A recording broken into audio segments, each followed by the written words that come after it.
Guys, ituturo ko ngayon sa inyo kung paano ako magluto ng sisig alugbati na hindi siya lasang lupa. Karamihan kasi sa mga Pinoy hindi kumakain ng alugbati dahil lasang lupa raw. Ito yung sekreto sa pagluluto ng alugbati. Hugasan nyo muna ng maigi. Mayroon pala tayo dito isang bloking tokwa na bili ko lang yan sa palengke. Guys, halagang 25 pesos. Hiwain lang natin ng ganyang kalalaki. Saging na saba guys, halagang 24 pesos. 6 na piraso na pala yan guys. Balatan lang natin, saka natin hiwain sa gitna. 4 na pirasong sibuyas, halagang 10 piso guys. Hiwain na natin ng kanyang kalalaki. Sa sauce naman guys, suka, 3 kutsara, toyo, 5 kutsara, oyster sauce, 2 kutsara, 1 kutsaritang bitchin, haluin lang natin. Tapos iprito na natin yung tokwa, yung ganyang pagkaprito guys. So masarap yan, tostado. Sausawa na lang ang kulang, pwede na ang tokwa. Prituhin muna natin yung saging, yung ganyang pagkaprito guys. So smoky flavor, tostado, napakasarap niya. Pag lumamig na yung tokwa, hiwain lang natin ng pa-cubes guys na maliliit guys para magugustuhan ng mga bata. Tapos magisa na tayo ng sibuyas, paminta agad, gisahin natin ng maigi. Tapos ilagay na natin yung ginawa nating sauce, pakuluan lang natin ng mga 1 minuto. Tapos ilagay na natin yung tokwa, ilagay na natin yung alugbati. Ang sikreto sa pagluluto ng alugbati, i-reveal na natin. Lutuin nyo lang ng mga 1 minuto guys, huwag nyo i-overcook. Yung ganyang pagkaluto sa alugbati guys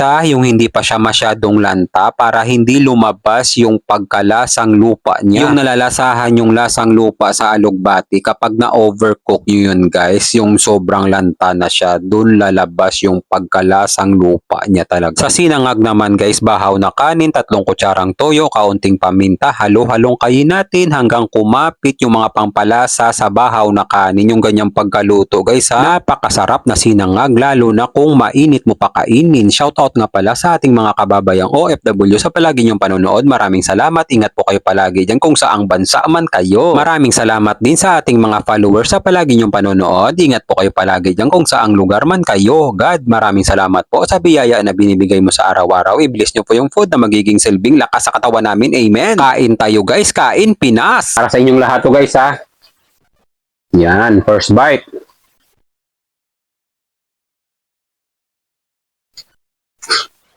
Sigurado guys magugustuhan nyo to. Sarap niya. Yung lasa niya guys, masim-masim, malat-malat. Malalasahan mo talaga yung lasa ng alugbati. Perfect bite yan guys.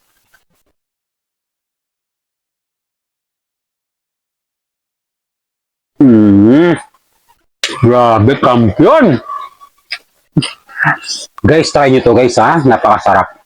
Bagay na bagay siya sa saging na saba na prito sa sinangag.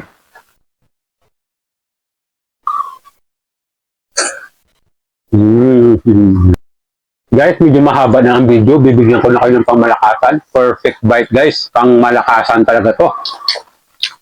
Yan guys saging na saba. Lagyan lang natin ulit alugbati, sisig. Yan. Lagyagan pa natin ng alugbati. Yan guys Tapos magdakot na tayo agad ng sinangag. Bilugin lang natin guys yung ganyan guys Tubo muna natin to.